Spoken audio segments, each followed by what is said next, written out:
University మంచి భవిష్యత్తు కోసం తెలుగు విద్యార్థులు ఇష్టపడే యూనివర్సిటీ. కాల్ 9059052378 9059052379. ఆ తమిళ్లో మీరు బాగా ట్రై చేస్తున్న టైంలోనే తెలుగులో కట్ అయ్యారనమాట మీరు. అవును, ఛాన్స్లు వచ్చి చేసినట్టున్నారు కదా మీరు రామరాజుతో వాళ్ళు. చేశాను. రామరాజు గారితో చేశాను, శరత్ కుమార్ గారితో చేశాను. హీరోయిన్ మాత్రం అయ్యేదేమో అయిపోయాను, బట్ సక్సెస్ అనేది నాకు అంత గొప్ప దొరకలేదు. success హీరోయిన్ అయిన తర్వాత కూడా సక్సెస్ అనేది చాలా ఇంపార్టెంట్ అనేది నాకు తమిళ్లో తెలిసింది. ఎందుకంటే 2 సినిమాలు ఆడలేదంటేనే ఐరన్ లెగ్ అని పక్కన పెట్టేస్తారు. అప్పుడు కాదు, ఇప్పుడు అంతే కదా. ఎప్పుడైనా సెంటిమెంట్ ఎక్కువ చూస్తారు మన ఇండస్ట్రీలో. అవును. సో అది నాకు ఇంకా బాధేసి, అమ్ము బాబోయ్, మన హీరోయిన్ అవ్వడం మాత్రమే కాదు పెద్ద విషయం, సక్సెస్ అనేది చాలా చాలా ఇంపార్టెంట్ అని. ఇంకా నాకు ఒకటే, ఇప్పుడు మా అమ్మ కలర్ లేదంటే మా అమ్మతో ఎలా గొడవ పెట్టాను, అలాగా నాకు సక్సెస్ అవ్వాలి, హీరోయిన్ అవ్వాలంటే నేను దేవుడి దగ్గర గొడవ పెట్టేదాన్ని. నేను ఎందుకు మరి ఇంకెవరిని అడగాలి? ఇంకెవరు నాకు ఎక్కువ నా ఫ్రెండ్ కానీ, నాకు మా తల్లిదండ్రుల కంటే ఎక్కువ కనెక్ట్ అయ్యేది నేను దేవుడితోనే. ఇంకా నేను అలా పెరిగాను చిన్నప్పటి నుంచి. కొంచెం మా ఇంట్లో ఎక్కువ ఆధ్యాత్మికంగా మా నాన్నగారు కొంచెం భక్తి పూజలు ఎక్కువ. మా నాన్నగారు ఎక్కువ టెంపుల్స్కి వెళ్తుంటారు, మా అమ్మ కూడా అంతే, కొంచెం పూజలు అంటే మెడ్రాస్లోనే కల్చర్ ఎక్కువ బేసిక్. లేదు, మేము బేసికలీ బెంగళూరు కదా, ఈవెన్ బెంగళూరులో కూడా. సో అది అలవాటు అయిపోయి నాకు దేవుడితో ఎక్కువ కనెక్ట్ అయ్యేదాన్ని నేను. సో అక్కడ ఆయన అడిగేదాన్ని, ఎందుకు నన్ను ఇలా చేస్తున్నావు, నాకు సక్సెస్ ఇవ్వాలి అని. సినిమా షూటింగ్ వెళ్తున్నానంటే ఫస్ట్ దేవుడు ఈ సినిమా పెద్ద సక్సెస్ అవ్వాలి వేడుకుంటా. ఇప్పుడు కూడా అంతే. ఏ సినిమా నేను చిన్న క్యారెక్టర్ చేసినా దేవుడి దగ్గర అదే వేడుకుంటా. నేను చేసిన ప్రొడ్యూసర్స్ హ్యాపీగా ఉండాలంటే ఆ సినిమా సక్సెస్ అవ్వాలి, సో దాన్ని సక్సెస్ చేయాలని. అవును కదా, ఆ ప్రొడ్యూసర్స్ బాగుంటాయి కదా, మనలాంటి వాళ్ళు అందరూ బాగుంటాం. 100%. అదే ఇందాక మీరు చెప్తున్న దాంట్లో, అంటే తమిళ్లో మీరు చేస్తున్నప్పుడు ఏమైనా మీ మీద పాలిటిక్స్లు గట్రా ఏమైనా జరిగాయండి? అంటే లేదండి, అలాంటి వాతావరణం ఏమైనా ఉండేది అప్పుడు? నాకు అలాంటి వాతావరణం ఎక్కడా లేవు. వచ్చాయి ఇప్పుడు పెద్ద పెద్ద కంపెనీలు ఎక్కడ నాకు రాలేదు. ఎందుకంటే మీరు గరగట్ గోపన్న సినిమాలో ఫస్ట్ బుక్ అయింది, అది వచ్చి అలా జరిగింది. తర్వాత దేవికి గారి అమ్మాయి కనక దానిలోకి వచ్చింది. యాక్చువల్గా కరకటకారంలో నా ఫొటోస్ వెళ్ళి ఫస్ట్ సెలెక్ట్ అయిపోయానండి. సెలెక్ట్ అయిపోయి ఇంకా షూటింగ్ ఇంకొక 15 days 10 days ఉందన్నప్పుడు అక్కడ ఒక చిన్న కాంట్రవర్సీ జరిగింది. అంటే నన్ను తీసుకెళ్ళి యాక్ట్రెస్ నళిని గారు అని ఉంటారు, అవును, రామరాజు గారు వాళ్ళ వైఫ్, వాళ్ళు సిస్టర్ హస్బెండ్ నన్ను తీసుకెళ్లారు. యాక్చువల్గా ఆయన ముందు నళిని గారికి మేనేజర్ అట. సో అది ఆయన ప్రొఫెషనల్ అనమాట. సో నన్ను తీసుకెళ్ళి చూపించి ఓకే అయింది, నా ఫొటోస్ ఓకే అయింది. తర్వాత ఆయన ఏమన్నారంటే 5 years అగ్రిమెంట్ వేసుకోవాలి, నేను మీరు హీరోయిన్ చేస్తారు కదా, అన్ని డేట్స్ నేనే చూస్తాను. ఓకే, డేట్స్ ఫైన్, మీరు డేట్స్ చూసుకోండి అన్న, బట్ రెమ్యునేషన్ నాకు 50%, మీకు 50% అన్నారు. అది నేనైతే ఓకే చెప్పాను. నాకు అప్పుడు అంత హీరోయిన్ అయిపోవాలి, పెద్ద హీరోయిన్ అయిపోవాలి. అక్కడ నాకు డబ్బు ప్రిఫరెన్స్ నేను ఎప్పుడు ఇవ్వను, నాకు తెలియదు కూడా. అది డబ్బు ఇలా చేయొచ్చు, డబ్బు కూడా చాలా ముఖ్యం అనేది ఇప్పుడు తెలుసు, నాకు అప్పుడు తెలియదు. మా అమ్మ వద్దనేసారు. మా నాన్నగారికి ఫోన్ చేసి చెప్పాను, నాన్నగారు కూడా అలా అంత వద్దమ్మా అన్నారు. మా అమ్మ అయితే వద్దు, అలా అంత అవసరం లేదు, డేట్స్ కావాలంటే మీరు చూడండి, పర్సంటేజ్ ఏదో ఉంటాయి కదా అలా తీసుకోండి అలా అన్నారు. సో టోటల్గా వాళ్ళతో మనం డిపెండ్ అయిపోతే కష్టం అని చెప్పి నా అమ్మ వద్దనేసారు. అమ్మ నేనన్నాను, ఎందుకమ్మా అంటే మళ్ళీ మనకు ఆ సినిమా పోతుంది అన్నమాట. నువ్వు అవ్వాలంటే హీరోయిన్ ఎవరు మార్చలేరు, దేవుడు ఉన్నాడు, నువ్వేం భయపడకు, వద్దు అలాగంతా అనేస్తే నెక్స్ట్ జరిగింది అదే. ఆ సినిమా నాకు లేదు, నేను కరగాటకార సినిమాలో లేదు, వాళ్ళు పిలవనే లేదు మళ్ళీ నన్ను. మరి ఇతను మేనేజర్ కదా, మేనేజ్ చేసి ఏం చేశారో తెలియదు. మొత్తానికి అక్కడ వాళ్ళు మళ్ళీ అదే మన దేవిక గారు డాటర్ని వేశారు. సినిమా కూడా పెద్ద సక్సెస్, చాలా పెద్ద హిట్ అయింది. పైగా రామరాజ్కి అప్పుడు ఎంజీఆర్ కున్నంత ఇమేజ్ ఉండేది. ఆవిడ కూడా, అమ్మాయి కూడా పెద్ద హీరోయిన్ అయింది. బట్ ఆ నెక్స్ట్ సినిమా మళ్ళీ నాకు దొరికింది ఆయనతోనే, అదే రామరాజు గారితోనే, గంగేమరన్ గారి డైరెక్షన్ లో ఆయన సెకండ్ సినిమానే నాకు దొరికింది. ఎట్లా అదేలా జరిగింది ఏమో తెలియదండి. మళ్ళీ ఎందుకంటే వీళ్ళు ఓన్లీ ఫొటోస్ చూపించారు, రవి గారు అని పెద్ద స్టిల్ ఫోటోగ్రాఫర్ అండి, రవి అని. ఆయన అసలు ఆ ఫొటోస్ చూసాను, మామూలుగా తీసినప్పుడు ఏం పెద్ద లైట్స్ 2 లైట్స్ పెట్టి తీస్తాడు ఆయన, చాలా బ్యూటీగా ఉంటుంది, చాలా బాగుంటుంది అసలు, ఏదో ఒక సంథింగ్ స్పెషల్ అని.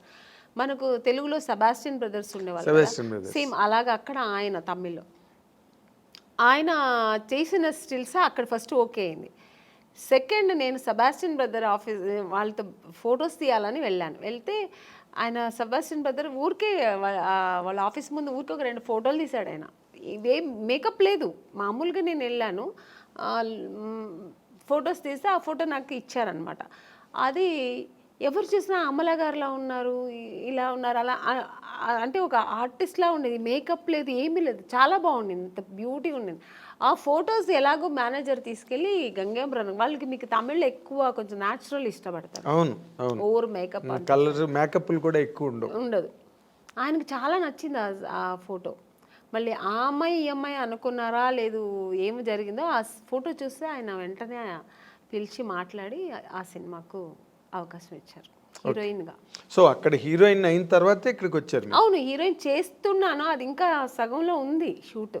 ఆ సగం అవుతున్నప్పుడు మళ్ళీ ఇంకో సినిమా, అంటే ఇప్పుడు మామూలుగా గంగేమ్రాన్ గారి సినిమా పెద్ద బ్యానర్లో రామరాజు గారు పక్కన చేస్తున్నానప్పుడు ఒక 2-3 సినిమాలు నేను అప్పటికే బుక్ అయిపోయాను అక్కడ. సో చేస్తూ ఉన్నప్పుడు నాకు తెలుగులో ఆఫర్ వచ్చింది, ఎవరు మన ఈవి గారు. కానీ నాకు తమిళ్లో ఇంత కష్టపడి ఇంకా తెలుగు ఎంత పెద్ద ఇండస్ట్రీ అప్పట్లో. అవును, ఎప్పుడైనా పెద్ద ఇండస్ట్రీ, ఇప్పుడు అంతకన్నా పెద్ద ఇండస్ట్రీ. ఇప్పుడు అంటే నేనేమంటాను, అప్పుడు ఓన్లీ తెలుగు మాత్రమే పెద్ద ఇండస్ట్రీ. ఎగ్జాక్ట్. ఇప్పుడు కన్నడ, హిందీ, తమిళ్ ఇప్పుడు అన్నీ కొంచెం ఆ ఈక్వల్ వచ్చేసింది.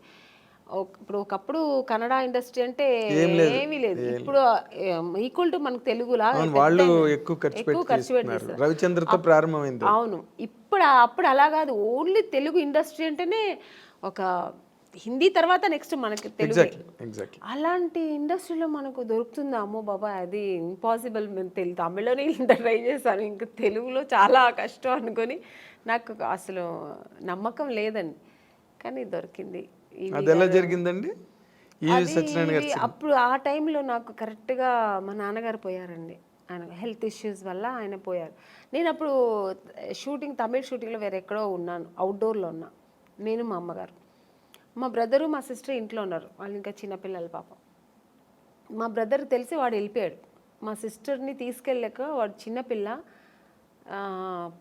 పక్కింట్లో వదిలేసి వాడు వెళ్ళాడు.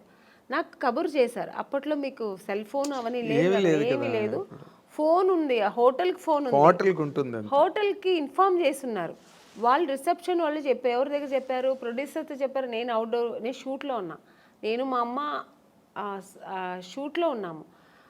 ప్రొడ్యూసర్ ఏంటంటే అది క్లైమాక్స్ సీన్, అది ఆల్ ఆర్టిస్ట్ కాంబినేషన్. చెప్తే ఈ అమ్మ ఈరోజే వెళ్ళిపోతుంది, నెక్స్ట్ డే మనకు షూటింగ్ కష్టం అయిపోతుందని ఆయన ఏం చేశారు, చెప్పలేదు. ఏదో మీ నాన్నగారు సీరియస్ అంట అని చెప్పారు, అంతే, పోయారని చెప్పనే లేదు మాకు. నేను సీరియస్ అంటే నాన్నగారు కొంచెం హెల్త్ ఇష్యూస్ ఉంది కదా సార్, అప్పుడు కొంచెం భయపడ్డాను. కానీ సార్ ఏమైందంటే ఫోన్ అక్కడి నుంచి ఇక్కడ బెంగళూరు చేసే మా నాన్నగారు చోటు చేస్తే కనెక్ట్ అవ్వట్లేదు. సరే అని చెప్పి నేనేం చేశాను, నెక్స్ట్ డే మళ్ళీ మా బ్రదర్ ఫోన్ చేసి కొంచెం ఏదో ప్రెషర్ ఇచ్చినప్పుడు నెక్స్ట్ డే మార్నింగ్ చెప్తున్నాడు ఆయన, ఇలా నాన్నగారు ప్రాబ్లం ఉన్నారు, పోయారు అన్నట్టుగా. ఓ ఇంకా అంతే, నేను ఇంకా నిలవలేదు, ఆగలేదు. ఈవినింగ్ ఫ్లైట్కి బయలుదేరి వచ్చాము, చెన్నై డైరెక్ట్ బెంగళూరుకి వెళ్ళలేదు, చెన్నైకి వచ్చి వెళ్దాము అని వచ్చే లోపల ఇక్కడ మా బ్రదరు వాడు ఫినిష్ చేసుకుని వచ్చేసాడు. అప్పటికి నాన్నగారు అన్ని కార్యాలు చేసుకుని ఇంటికి వచ్చి ఆడ అక్కడ వస్తున్నాడు, మేము వస్తున్నాం. నాకు అసలు తెలియదు కదా, బయలుదేరప్పుడు చెప్తున్నారు వాళ్ళు.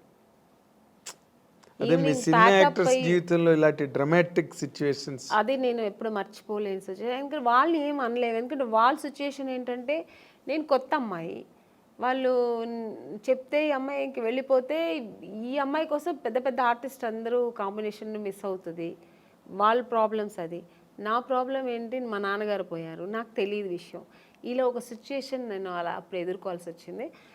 వచ్చిన తర్వాత ఇంక ఏడుపులే, ఇంక నేను వెళ్ళలే మళ్ళీ బెంగళూరు. ఇంకా నాన్నగారు పోయింది, నాన్నగారిని చూడలేదు, ఇంకేముందని ఏడుస్తూ కూర్చుంటే నెక్స్ట్ డేనే వచ్చారు నాకు. ఆ టైంలో వచ్చింది ఆఫర్, మేడం ఇలా. నేను ఊర్లో ఉన్నప్పుడే ఫోన్ చేశారు వాళ్ళు, ఇలా ఉంది అని చెప్పి ఫోన్ చేసి హోటల్కి ఫోన్ చేసి చెప్తే వస్తామండి ఇట్లా వచ్చినండి నేను కలుద్దాం అన్నా. నాన్నగారు విషయం జరిగిన తర్వాత నేను టోటల్గా మర్చిపోయాను. లేదండి నేను రాలేదు, మా నాన్నగారు వెళ్ళిపోయారు, మనసు బాగాలేదు, పైగా ఇప్పుడు చాలా డల్గా ఉన్నాను, మామూలుగా మంచిగా వచ్చినప్పుడే నన్ను సెలెక్ట్ అవును, ఇంక ఈ టైంలో నేను సెలెక్ట్ అవుతామని మనసులో నేను అనుకొని నేను రానండి, ఇప్పుడు బాగుండేది కూడా వస్తే, నా ఫేస్ వేరే డల్గా ఏడ్చి అని చెప్పా. లేదమ్మా డైరెక్టర్ గారు ఫొటోస్ చూసి చాలా, ఫొటోస్ ఎప్పుడు బాగానే ఉందంటారండి, డైరెక్ట్గా చూస్తే వద్దంటారు ఎందుకు, ఫస్ట్ మళ్ళీ తెలుగులో మంచి ఆఫర్ మళ్ళీ అక్కడ నుంచి ఫెయిల్యూర్ అయింది తెలుసా, నాకు ఇది జరిగేది ఇదే, ఎందుకు మళ్ళీ రావచ్చి వేస్ట్గా ట్రై చేయడం ఎందుకు, పైగా అంతకంటే మెయిన్ మా నాన్నగారు పోయారు, నాకు ఆ టైంలో అవేమి నాకు గుర్తు వెళ్ళాలి పోవాలని. మా అమ్మ ఏం చెప్పారంటే నువ్వు వెళ్ళమ్మా, ఎందుకు పిలుస్తున్నారు, నాన్నగారు బ్లెస్సింగ్స్ ఉంటుంది, సినిమా దొరుకుతుంది, ఏం అలా అనుకోకు, వెళ్ళు నువ్వు డ్రెస్ అవ్వు అని చెప్తే అప్పటికప్పుడు వెళ్ళి డ్రెస్ అప్ అయ్యి వెళ్ళాను. బట్ డైరెక్టర్ గారు ఈవీ గారికి చెప్పారు, ఇలా నాన్నగారు పోయారు, అమ్మాయి పాప చాలా ఇబ్బందిలో ఉంది, డిప్రెషన్లో ఉందంటే వచ్చిన తర్వాత చూసారు ఆయనకు కూడా ఒక చిన్న షాక్ వచ్చింది, ఈ అమ్మాయి అన్నట్టుగా చూసి, ఎందుకంటే ఫొటోస్లో ఇంత అంటే చిన్న మేకప్ అవి ఉంటాయి కదా ఫోటోల్లో, బాగా మేకప్, ఇప్పుడు రెగ్యులర్ మేకప్ ఉంటుంది, రెగ్యులర్ మేకప్ ఉంటుంది కదా సార్, డిఫరెంట్ కాస్ట్యూమ్స్ వేసుకొని ఉంటాం, ఒక్కొక్క కాస్ట్యూమ్స్లో ఒక్కొక్క అందం ఉంటుంది. మనం మామూలుగా ఒక డ్రెస్ వేసుకుని వెళ్ళాను, పైగా మా నాన్నగారు పోయారు, నాకు పెద్ద లిప్స్టిక్ కూడా వేసుకోలే నేను, ఒక ఏదో విరక్తిలాగా వెళ్ళాను నేను, ఏముంది నాన్నగారే పోయారు అన్నట్టుగా ఆ టైంలో వెళ్తే డైరెక్టర్ గారు ఏం చేస్తారు, సరే మనం ఒక వీడియో టెస్ట్ చేసేద్దామని ఇమీడియట్గా అప్పటికప్పుడే ఒక మేకప్ వేసి టెస్ట్ చేశారు. అప్పట్లో వీడియో టెస్ట్ చేశారు, ఆడిషన్ చేశారు ఆయన, అప్పుడు 100% ఓకే, ఇమీడియట్గా అడ్వాన్స్ ఇచ్చి. నాకు తెలుసు మీరు సెలెక్ట్ అవ్వడం, ఆ సినిమా అంతా జరగడం, ఆ దుఃఖంలో కూడా ఒక మంచి ఆ సంతోషాన్ని ఎలా సెలబ్రేట్ చేసుకోవాలని కూడా నాన్నగారు పేరు, బట్ నిజంగానే ఆయన ఆశీస్సులు, ఆయన బ్లెస్సింగ్స్, దేవుడు బ్లెస్సింగ్స్, ఆ సినిమా దొరికింది నాకు. సినిమా అది కూడా మంచి హిట్ అయింది కూడా. అక్కడి నుంచి నా లైఫ్ తమిళకి దూరం అయిపోయాను, ఇంకా అటు చూడలేదు, ఇంకా ఫుల్ నా తెలుగు ఇండస్ట్రీలో స్థిరపడడం, ఇంకా తెలుగు ప్రేక్షకులతో దగ్గర అవ్వడం, మంచి మంచి సినిమాలు చేయడం.